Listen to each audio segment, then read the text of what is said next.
ఆవకాయ ఆంజనేయ కథ మొదలెట్టినాడు చూడరయ్యా శక్తినంతా కూడగట్టి చెట్టు దులిపినాడు అంజయ్య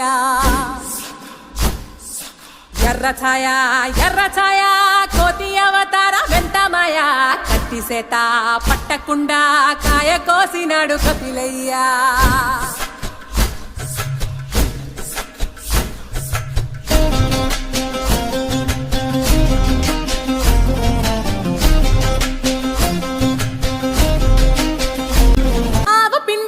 చల్లి చల్లి ఆరబెట్టినాది తల్లి తల్లి ఆవ పిండి అంత చల్లి చల్లి